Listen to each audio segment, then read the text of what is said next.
leadership in the House and Senate, it is owing to what is clearly amounting to the failed presidency of President Obama. He and his allies are ideologically committed to more spending.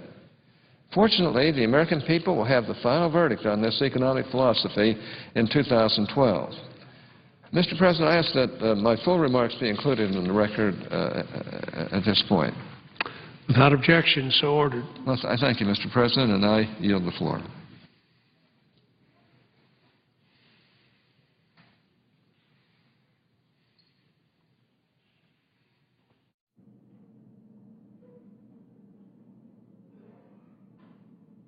Mr. President. Senator from Oregon is recognized. Mr. President, I ask unanimous consent that my intern, Rachel Travis, be allowed privileges of the floor for the balance of this pending legislation. Without objection, so ordered. Thank you. Mr. President, I rise to address the Obama-Boehner debt deal, and I must say it's an issue that I have just been immersed in, wrestling to understand the impact on unemployment, the impact on investments that will strengthen our nation down the road, certainly the impact on programs that strengthen our families. And it is in that context of trying to understand how do we build the strongest possible nation for working families. How do we do that?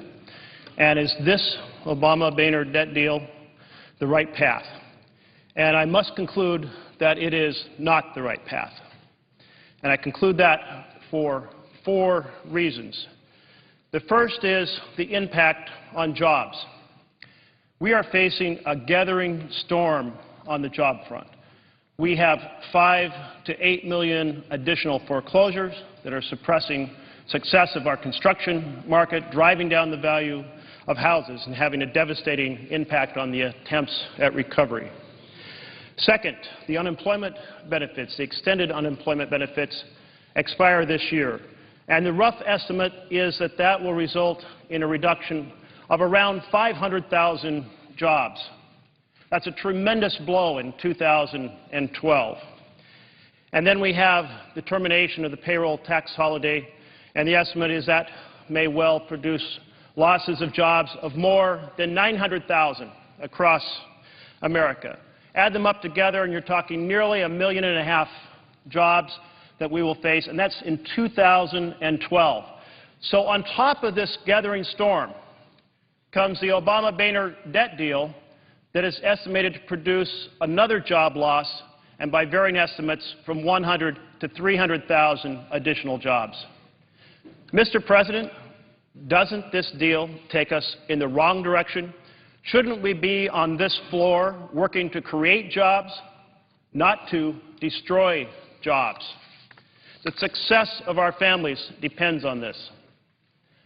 My second major reservation about the Obama-Boehner debt deal is its impact on working families through the concentration of cuts on the 18% of the budget that is the non-defense discretionary portion of the budget. This is the portion of the budget that involves Head Start, Pell Grants, in other words, opportunity for our children, our smallest children, success, university education for our college-bound students. It's the area of the budget that involves investments in clean energy. It involves our small business programs that support the success of our small business. It involves job training that helps families adjust to a changing dynamic in the economy, and so much more. In this 18% of the budget, that is where the cuts will hit. And with the Phase 1 required cuts, or Title I cuts, in combination with the cuts under Title III, you have essentially a 15% cuts from the 2011 March CBO baseline.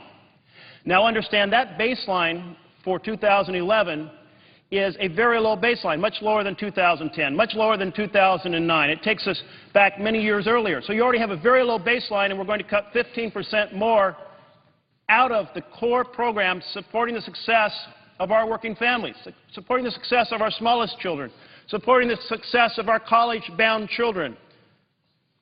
This is not the path that builds a stronger America.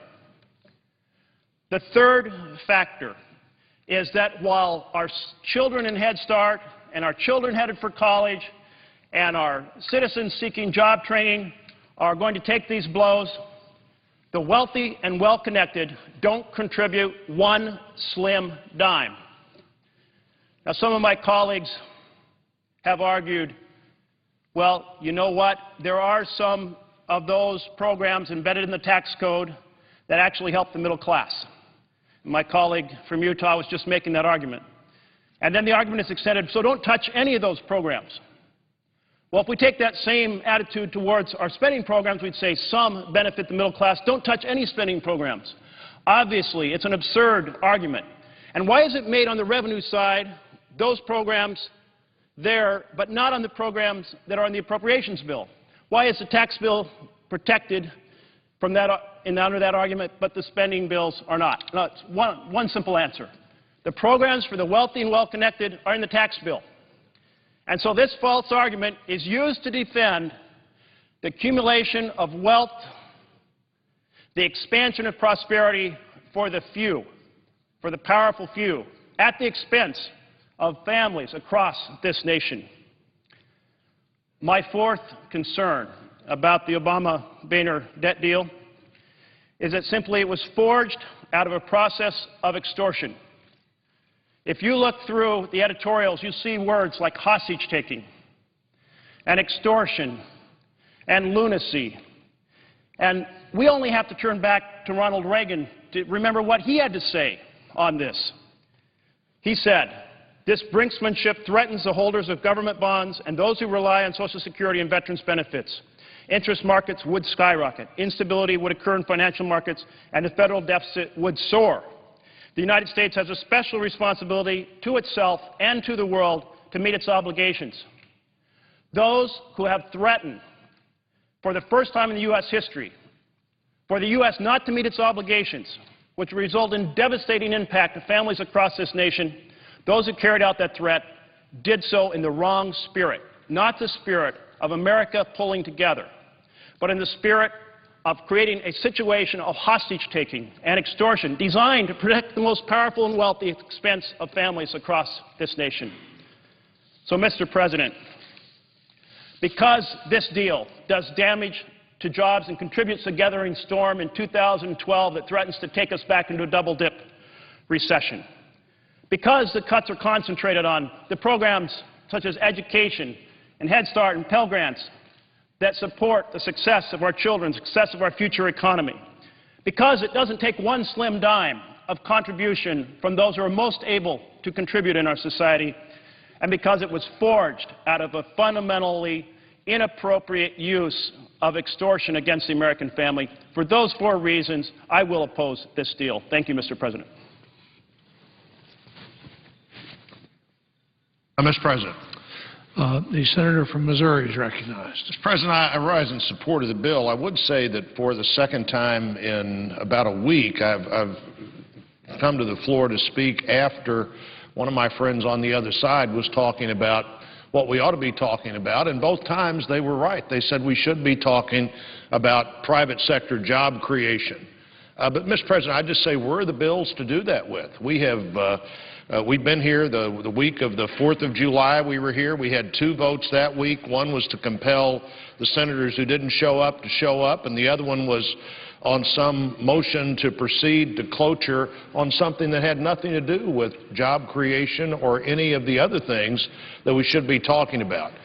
You know, we could talk about what we ought to be talking about, and that would be one thing, but of course what we are talking about today is the moment we have arrived at, the date that was set by the administration, and apparently they were right in speculating when we'd need to look at the borrowing limit again, and that's today. And I rise, Mr. President, in support of the bill. I said for months the only thing worse than not raising the debt limit would be raising the debt limit and not changing behavior. And in fact, I think that's what all the rating agencies that everybody's talking about now, whether they're going to, how they're going to rate our bond rating in the future, they've all said. And they said long before they talked about the debt limit that we're spending more money than we can afford to spend as a federal government or as a society. We're spending $1 out of $4 that the society can produce, and that's about 25% more than we spent in 2008. It's 25% more than we spent on the average from the 40 years from 2008 going backwards 4 decades, and that's important. And I think this bill does begin the process of changing behavior. The way we approached the debt limit this time was everything but business as usual.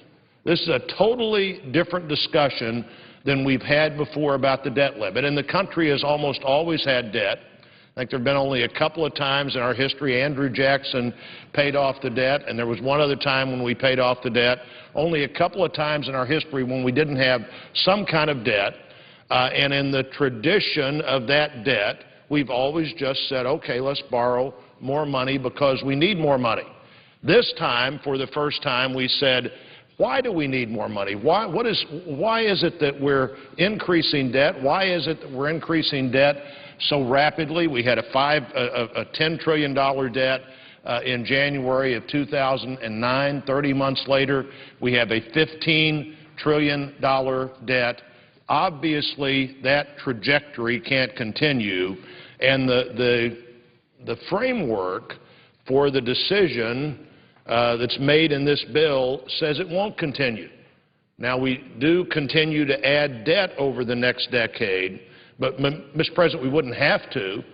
There's a study out that says if every time the debt ceiling comes up over the next 10 years, we'd make the same kind of determination that for every dollar we increase the debt ceiling, we're going to find $1 in savings over the next decade. That study would indicate that in 10 years we'd balance the budget.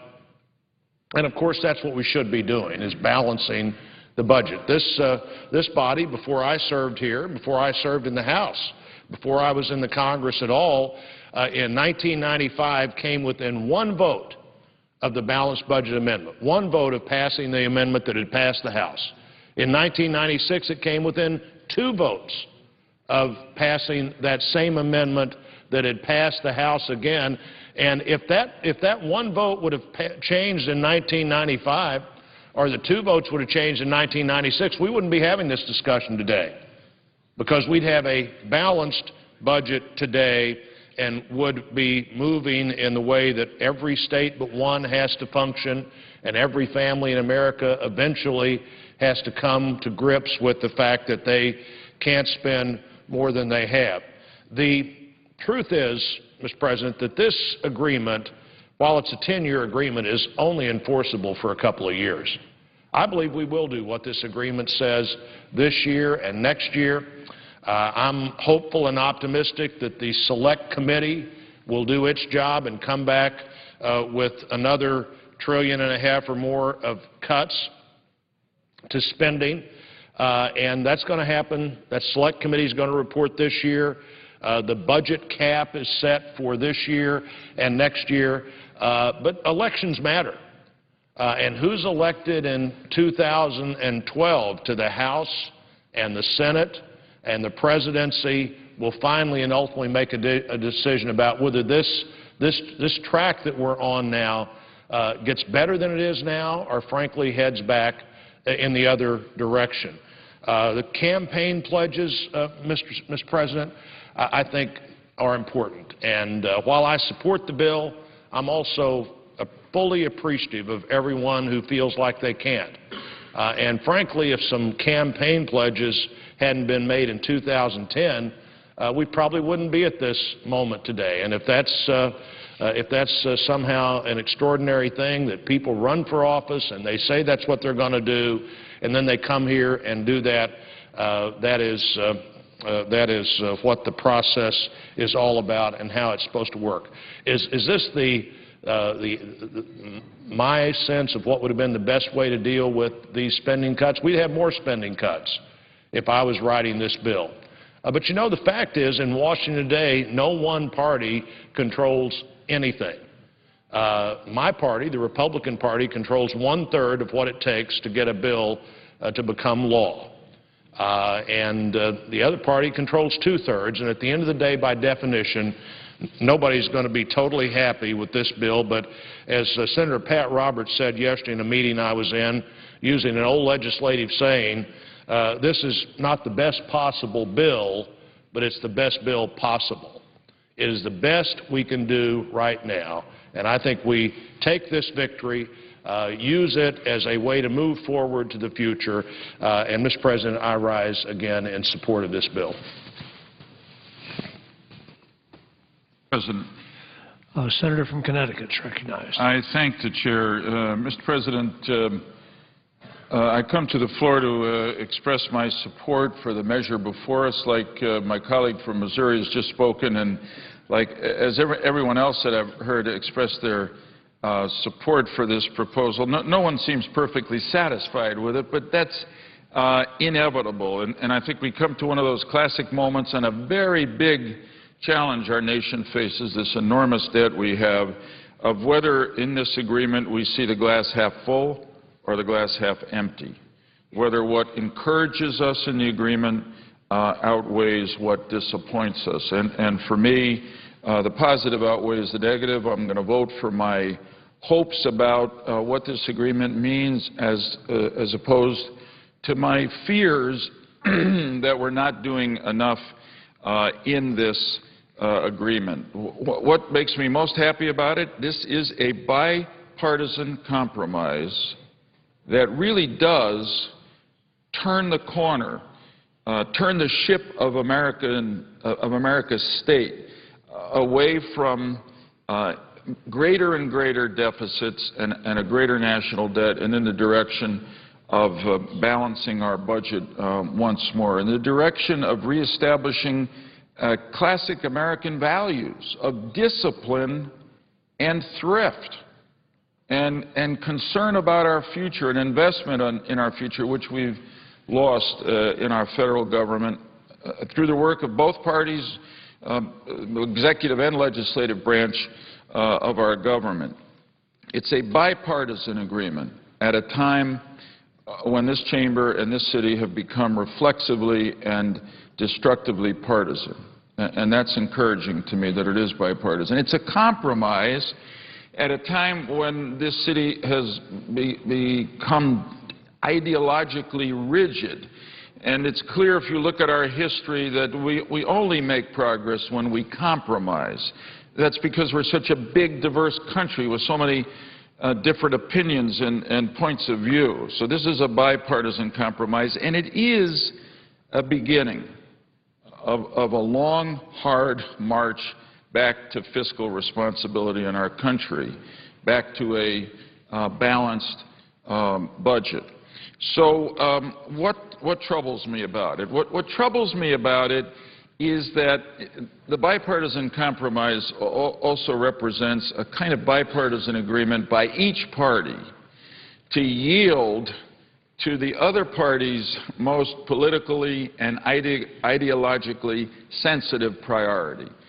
In the case of Democrats, it's to protect entitlement spending. In the case of Republicans, it's to not raise taxes. The reality is that we've got to do some of both if we're going to get our country back into balance. And because this agreement doesn't really touch the entitlement programs, particularly Medicare, which is growing faster, bigger than any other government program, it puts all the burden of getting back toward balance in our budget on the so-called discretionary spending part of the budget. That's about a third of federal spending. About 60% is the entitlement or mandatory program. So we've got here the beginning of a system that forces cuts in a discretionary third of the budget, defense and non-defense, which they have to do. They've got to cut.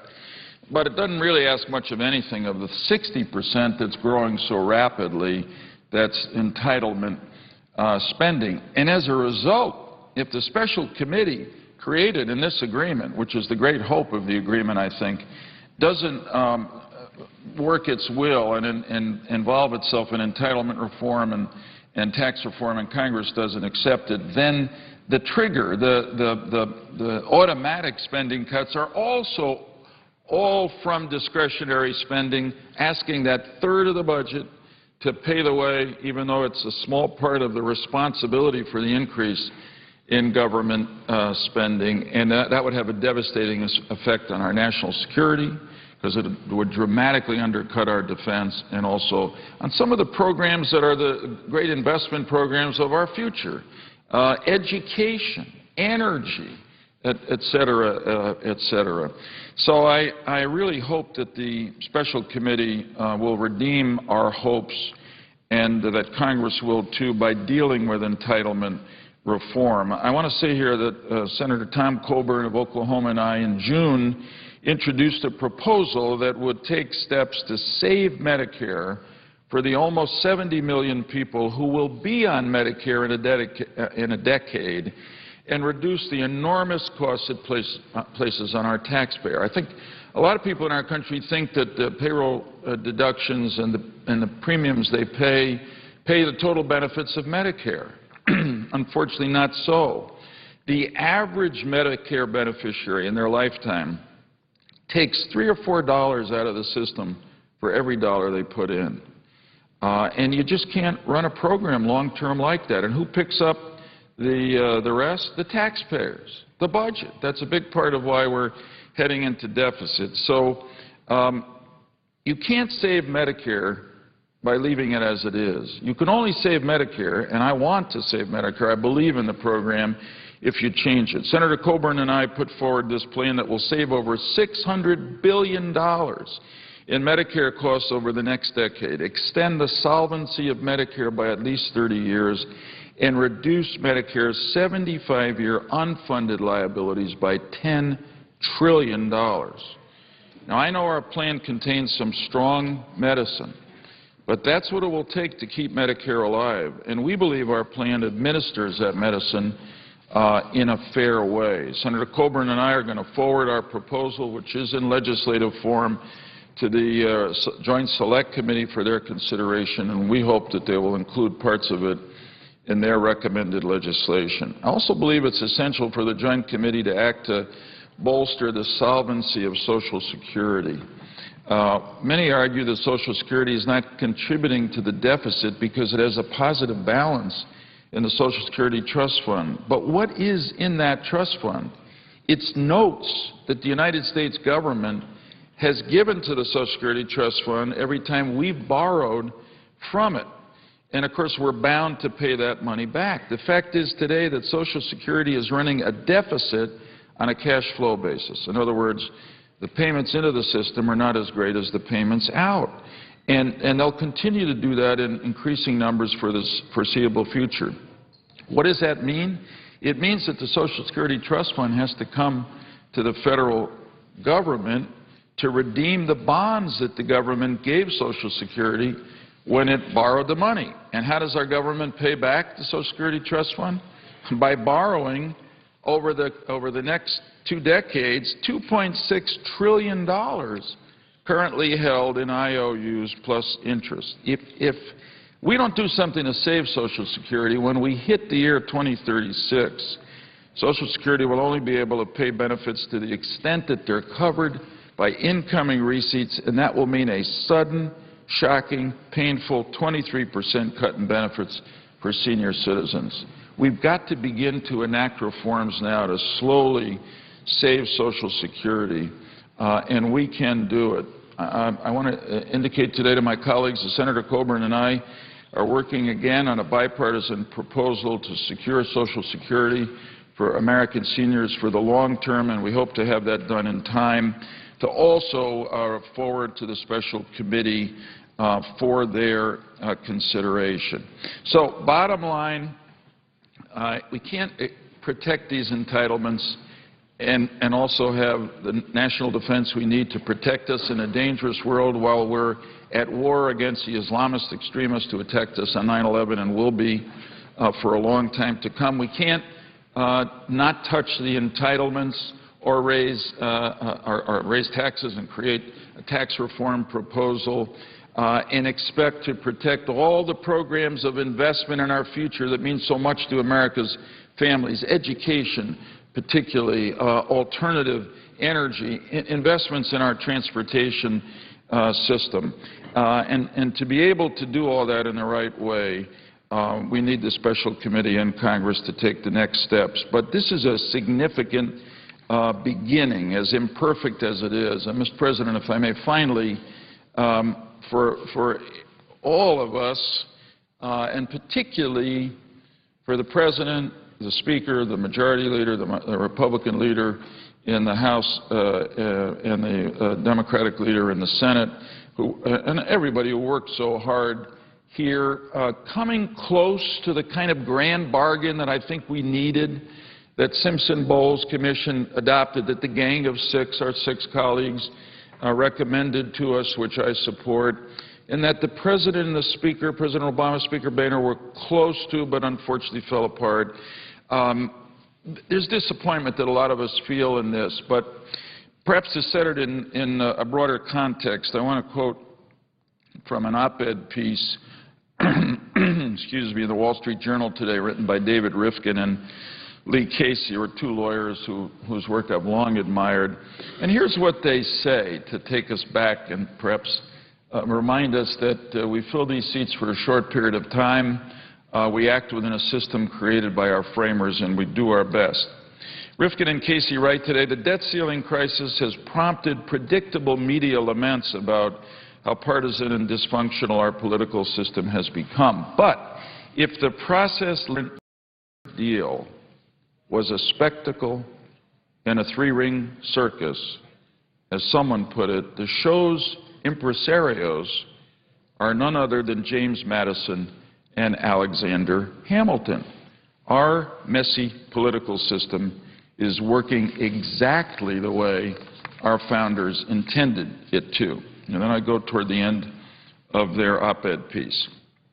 The key point has been made. Excuse me, let me start a paragraph ahead. Rarely in our system do the participants, whether in the White House, Senate, or House, achieve all or even most of their goals in a single political battle. But the key point has been made. Few now suggest that we can continue on our current spending binge. That is the beginning of a consensus and a good start towards genuine change. The framers would be pleased at the spectacle. I thank the chair, and I yield the floor. President. Senator from Georgia is recognized. Mr. President, I commend the senator from Connecticut on his remarks, and particularly his closing. I associate myself with what he said, and I will support this bill when it comes to the floor at 12 o'clock today. On Saturday, I came to the floor at 2 o'clock out of frustration and made a speech critical of the negotiators as we were letting the clock run and had no deal. I was critical because we had pretty much had agreement that we were going to cut. We pretty much had an agreement that we were going to establish a select committee to do the cutting, but we hadn't agreed to a balanced budget amendment. We hadn't agreed to an enforcement mechanism on the committee to make sure they did the cutting. And probably most importantly of all, we hadn't agreed to triggers on the debt ceiling increase for accountability. I come to the floor today not frustrated, but feeling somewhat rewarded, because on the 3 solutions negotiated to those 3 component parts of this particular piece of legislation, the genie is out of the bottle and history is about to be made. Number 1, on the debt ceiling increase. When the trigger was finally established, it means that from now on, whenever this debt ceiling increase asked for by a Republican or a Democratic president, it will be demanded that there be spending cuts commensurate with any increase. That is historic. That's the first step in the right direction of sanity, accountability, and fiscal responsibility. Secondly, they finally came together and agreed that there would be a balanced budget amendment vote in the House and in the Senate before this year ends, with incentives for us to vote for that balanced budget amendment. For the first time since 1995, the first time in 16 years, the Congress of the United States will be debating forcing itself to do what every American family has to do.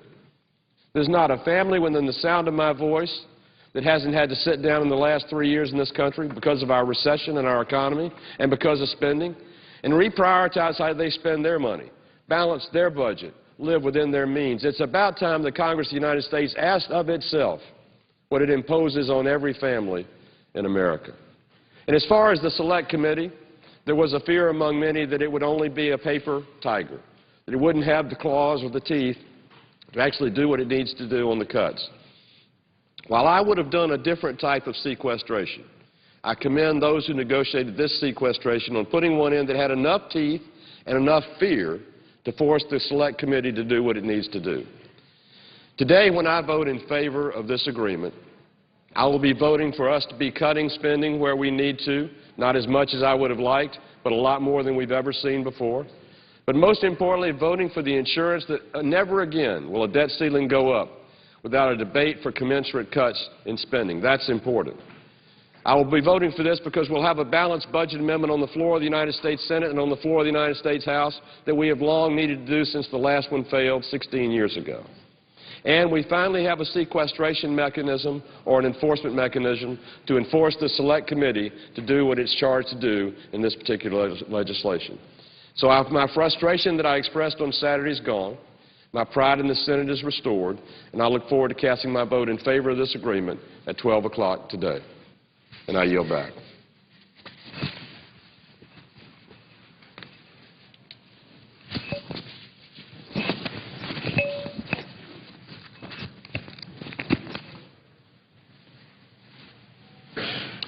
Mr. President. Senator from Kansas is recognized. Mr. President, thank you for recognizing me. I'm honored to be once again on the Senate floor. I've spoken many times about the issue that is now before us for a vote in just a few minutes.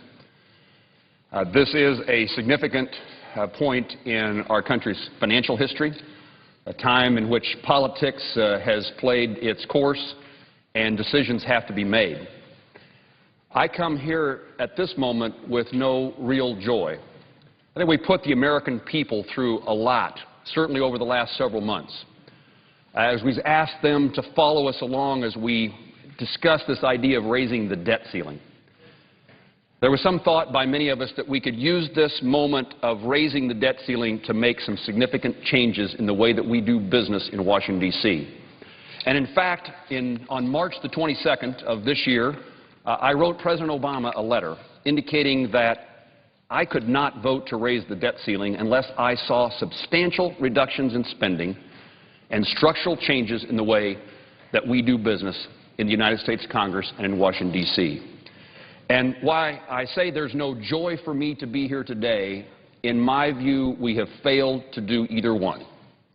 There are no substantial reductions in spending, and there's no significant changes in the way that Washington, D.C. does business. Mr. President, this country needs certainty. And I've said all along that we need to raise the debt ceiling. There needs to be that certainty. And I've said it would be irresponsible for us not to raise the debt ceiling, but I've said all along it would be equally as irresponsible if we raise the debt ceiling without meeting the criteria that I've outlined. And while we'll have a discussion among all of us, as it continues today, and we'll probably play quarterback and Friday afternoon, morning quarterback after this is over to figure out what we've accomplished. But in my view, it's important to know that there are no cuts in this bill. There is only a reduction in the growth of spending, and that reduction is so small. $21 billion reduced in the first year in the growth in spending. Now, in Kansas, we hear the word billion, and we think that's a lot of money, and it is. And so I think Kansans will hear that word, $21 billion, and think, oh my, they're finally doing something significant. But the truth is, we spend $4 billion more each day than we take in. And that $21 billion, if realized, in the slowing of growth of spending, will be gone in less than a week. This legislation does not cut spending. And while we promote a balanced budget amendment, which I think is so critical to our success in changing the structure of how we do things here, there is no balanced budget amendment to the United States Constitution in this, or one that will necessarily be sent to the states for ratification. Our national debt will continue to grow, and in fact, at the end of 10 years, if everything in this legislation is accomplished, and I think we have to be skeptical about that, our national debt will grow and reach $22 trillion. And we're at 14.3 or 4 now. 10 years from now, with this legislation in place, $22 trillion. And over the next 3 decades, our debt will become 3 times the size of our entire economy. You know, we talked about changing the way we look at things in Washington, D.C., and for the first time, and I agree with this, we're talking about reducing spending in the amount, reducing the growth of spending by the amount that we're raising the debt ceiling. But can you imagine a family back in Kansas congratulating themselves for changing the topic without ever changing their spending patterns? Kansas families, when they're in trouble for spending too much money, they cut the budget today. And we are not doing that. They don't just slow the growth, and they don't wait for 10 years to see it realized. The problem is today. And I think this is a significant problem. People will say that we need to raise the debt ceiling today, or our creditworthiness will be judged by the rating agencies and we will be downgraded. I worry that even with the passage of this bill, its effects are so minimal in spending that the downgrade will occur regardless. So, Mr. President, this is a time for us to make the tough choices as compared to kick the can down the road one more time. It's an honor to serve in the United States Senate. Nothing in my life, my background would ever suggest I'd have this opportunity. I am honored to serve Kansans here, and I will do my best to make the right decisions on their behalf. But as I listen to Kansans for the last 2 years on the topic of what's important to them, the economy matters, and the first thing we have to do is get our fiscal house in order so that the economy can grow and people can find jobs and get better jobs. And while my assumption based upon the news reports is that the legislation that I oppose will pass today, I pledge myself to my Kansas constituents that I will work hard to see that every dime that is possible to be saved occurs, and I will redouble my efforts to see that we grow the economy and put Americans back to work, because the revenues that we need to balance our books are not increases in taxes. The revenues we need to balance our books is a strong and growing economy, so that every American today can put food on their family's table, save for their children's education, and prepare for their own retirement, and that we are blessed with the opportunity in this country to see every American child be able to pursue the American dream. I thank the President.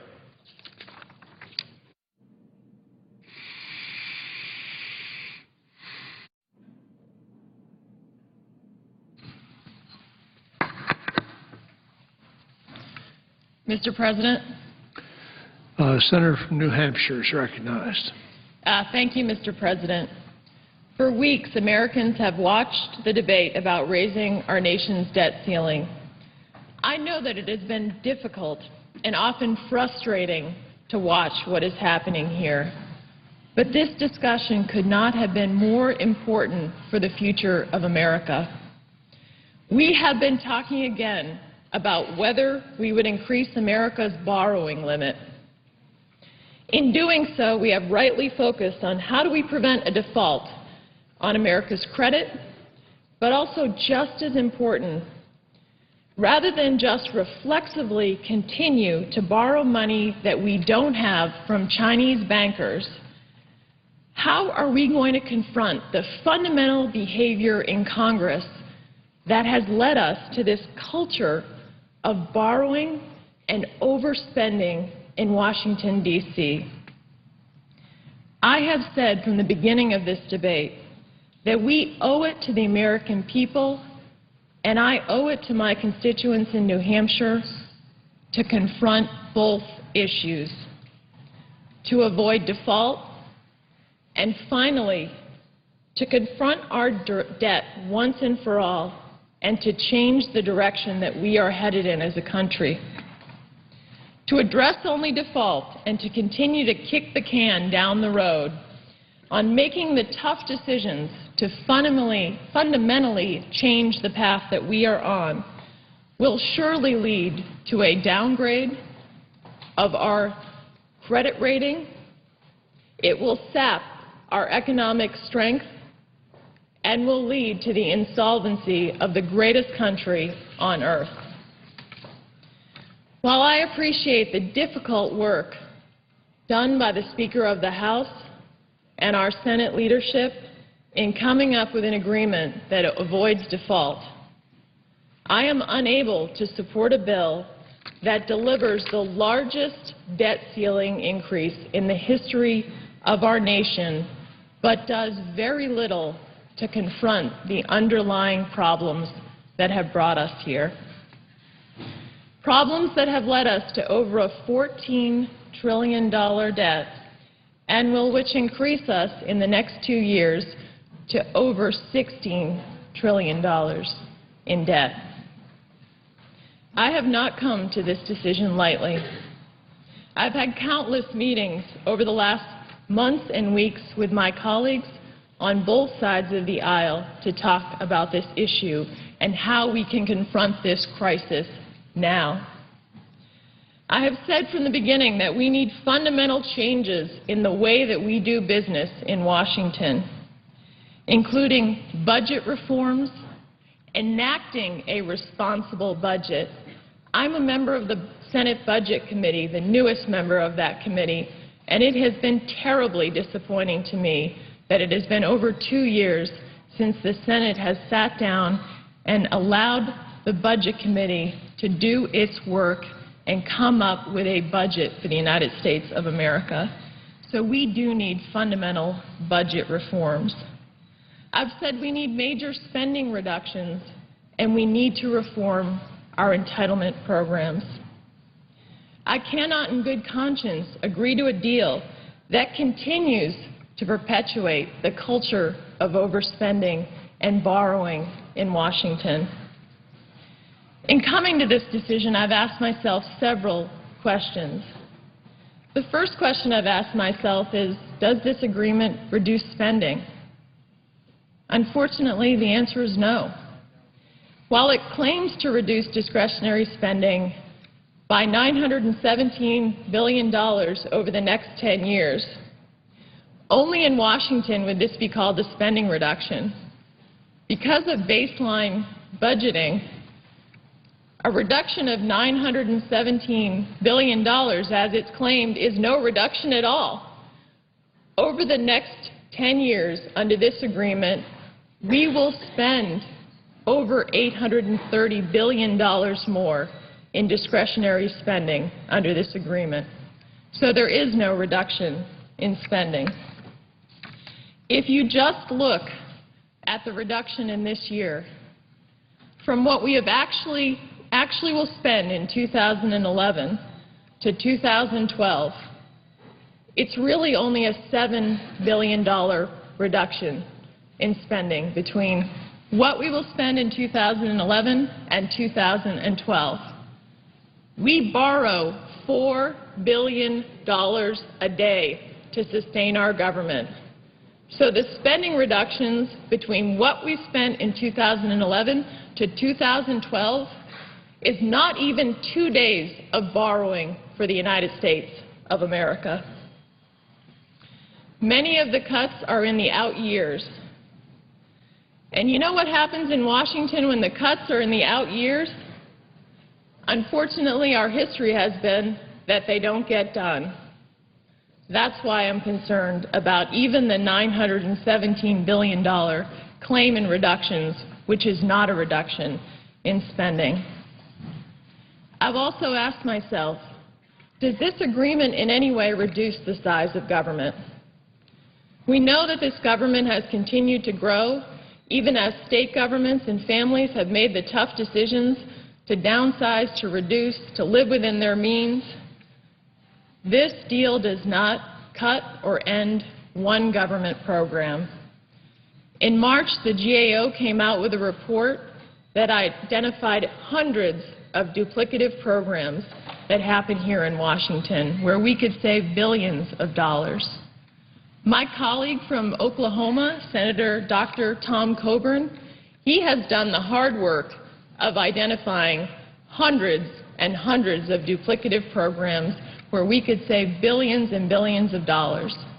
Yet this agreement does not reduce the size of government at all or end one of those programs. Does it avoid a downgrading of our credit? Unfortunately, I think this agreement will also lead us to a downgrade. And why does that matter? Because it will hurt the economic strength of America and our economic growth, our borrowing costs. It will hurt our job creators when now more than ever we need to create jobs in this country and put people to work. Yet our failure to get our fiscal house in order here in Washington is hurting the hardworking people in New Hampshire and America. The credit rating agencies and even the President's own Fiscal Commission have said that the minimum amount of debt reduction that we need to do over the next decade is $4 trillion just to stabilize our debt and to ensure that our AAA credit rating is not downgraded.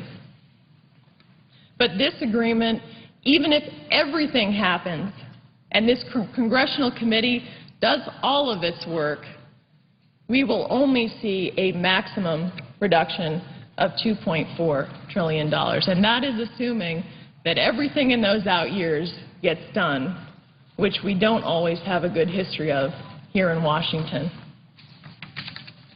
Finally, does it change the trajectory of where we are going with our debt to preserve our country? No. Under this agreement, we will continue to add close to $1 trillion a year to our debt, a debt that is already $14 trillion a year. And it does nothing to strengthen our entitlement programs. We know from the trustees of Medicare that that program is going bankrupt in 2024. We know from Social Security that that program is going to be bankrupt in 2036. Yet we have not taken on that fundamental problem in this agreement, is how do we reform those programs to preserve the programs for Americans that are relying on them and to sustain them for future beneficiaries. While I appreciate that we are beginning to change the discussion here in Washington, I cannot support this agreement. I appreciate that it's very important that we avoid default. But I know that we are better than this. I know that we can do more to make sure that we preserve the greatest country on earth. We need to take on the fundamental problems, the chronic overspending in Washington. We can't continue to say that a reduction is a reduction when it's not, when we're continuing to spend more money, because at home people look at that and they say, give me a break. That's not how I do my family budget. We have to tell the truth to the American people and make the hard decisions. I know that we can come together and get something done here that will fundamentally change the direction that we're headed in.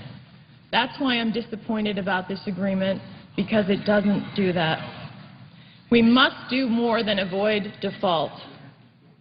We must save our country for the sake of our children, and I have often come to this floor and talked about the fact that I am the mother of 2 children.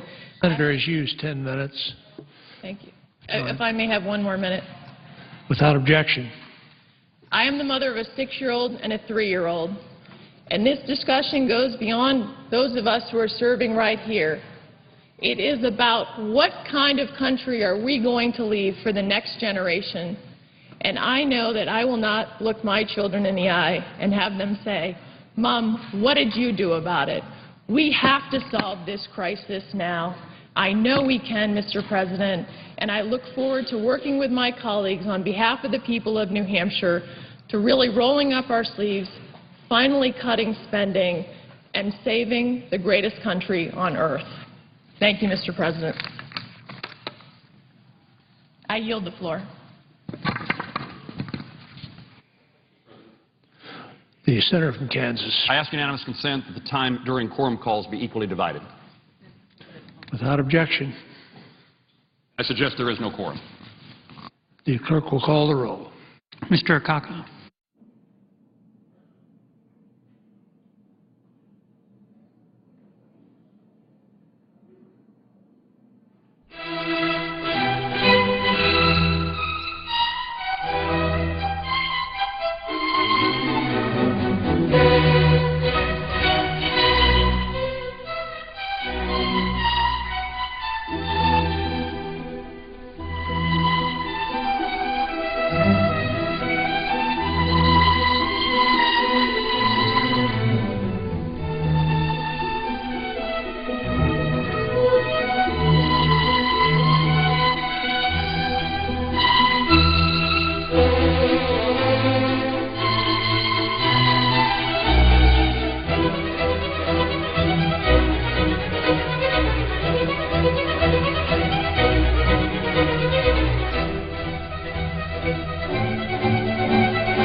The senator from Utah.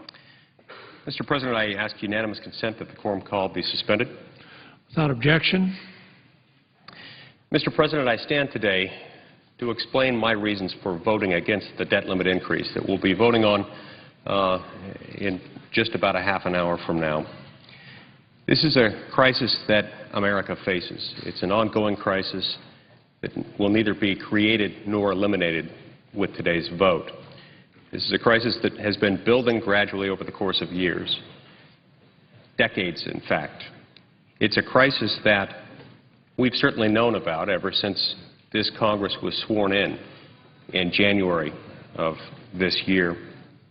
This is a crisis that threatens potentially every federal program, from defense to entitlements, because as we continue to borrow more money as a nation, adding to the already almost $15 trillion that we've accumulated in national debt, roughly $50,000 for every man, woman, and child in America, roughly every $150,000 for every taxpayer in America. As we continue to add to that enormous debt, we get closer and closer to the unknown, but nonetheless existing point at which we will no longer be able to borrow, at least not at interest rates that will make this kind of borrowing sustainable. If interest rates were to go up even to their historically average levels, within just a few years we could be spending something closer to $1 trillion every single year just to pay the interest on our national debt. We could be paying more than we pay on Social Security in an entire year, more than Medicare and Medicaid combined, more than national defense in an entire year. What happens when we get to that point? Where does that money come from? The reality is that every federal program, from defense to entitlements, could see its coffers raided in an unfortunate draconian display of fiscal irresponsibility if we continue to punt this problem and not to address it. The legislation at issue today addresses this problem by perpetuating it. I am pleased, of course, that this legislation does certain things and has invigorated a new conversation in the sorts of strategies that need to be in place if we're ever going to address this problem on a long-term basis. 7 or 8 months ago, there were still people in this town in Washington, D.C. who were saying things along the lines of, we need another stimulus package, or we need more federal spending of one sort or another. They're no longer saying that. Now the discussion focuses not on whether to cut, but how much. There is, of course, renewed discussion about the need for a balanced budget amendment. But talk is different than outcomes. What we need are outcomes. What we need is a fundamental change to the way we spend money in Washington. What we need is to restrict Congress's authority granted by Clause 2 of Article 1, Section 8 of the Constitution to incur debt in the name of the United States. That power needs to be restricted. The only way we can restrict that on a permanent basis, one that will bind not only this Congress but future Congresses that come after us, is through an amendment to the Constitution. This legislation raises the debt limit by about $2.5 trillion. This is a record-breaking sum. Not too many years ago, when I was in high school, this was roughly equivalent to our entire national debt. Now, through one piece of legislation, we're increasing, expanding our already huge national debt by roughly that same sum. And it doesn't contain any permanent binding structural spending reform mechanism of the sort that will be necessary to make sure that we get out of this problem, to make sure that we end the problem that we've created through Congress's reckless pattern of perpetual deficit spending. That's why I've insisted since before I was even sworn into office that before we raise the debt limit, we need to pass a balanced budget amendment and submit it to the states for ratification. Nearly every state balances its budget each and every year. It's not news when a state does this. I look forward to the time when it will no longer be news when Congress does the same. Now, there are significant cuts discussed in this legislation and proposed, but I want to be clear on one thing. Although these cuts are large on a long-term basis, on a short-term basis, they are less so. On a short-term basis, within the next year, this proposes to cut about $7 billion out of the fiscal year 2012 discretionary spending budget. Some dispute this number and suggest, as some of my colleagues have already, that in fact the fiscal year 2012 budget will spend $23 billion more.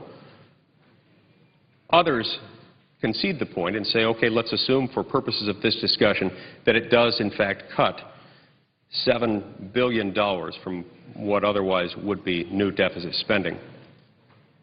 $7 billion is roughly equivalent to the amount of debt that we've added to our total debt portfolio just in the last 30 hours or so, roughly the period of time that has elapsed since this legislation was announced late Sunday night until this very moment. Because we're borrowing about $4 billion of new debt every single day. Stated differently, this amounts to less than 0.2% of a cut.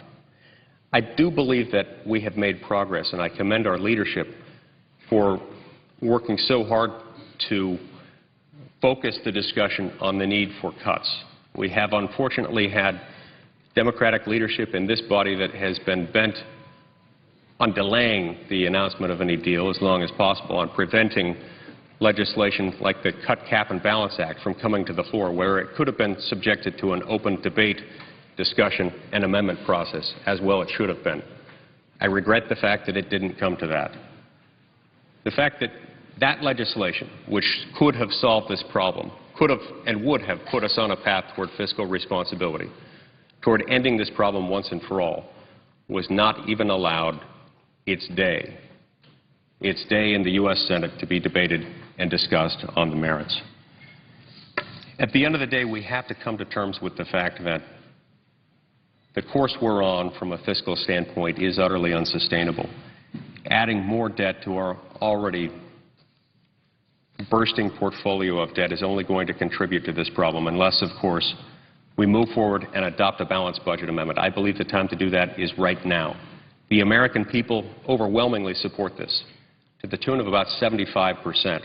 To my great astonishment, some of my colleagues, and even the President of the United States, have suggested that this is somehow a radical idea, an idea that is so radical as to be absurd and not worth considering a balanced budget amendment, even though 3 out of every 4 Americans believe that we need a balanced budget amendment.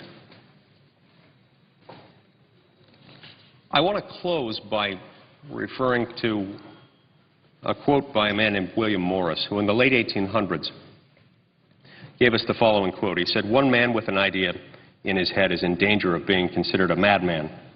2 men with the same idea in common may be foolish, but can hardly be mad. 10 men sharing an idea begin to act. 100 draw attention as fanatics. 1,000 and society begins to tremble. 100,000 and there is war abroad. And the cause has victories tangible and real. And why only 100,000? Why not 100 million and peace upon the earth? You and I who agree together, it is we who have to answer that question. It's not just one or two of us who have this idea in our head that we need to restrict Congress's borrowing power because that power has been so severely abused over such a prolonged period of time. It's 3 out of every 4 Americans. And I urge each of my colleagues in the Senate and each of our counterparts in the House of Representatives to join the American people in at least the same proportion in supporting the idea that never again should we raise the debt limit without a balanced budget amendment in place. This is a permanent, long-term problem. It requires a permanent solution. The only permanent solution is that which involves an amendment to the Constitution. Thank you, Mr. President.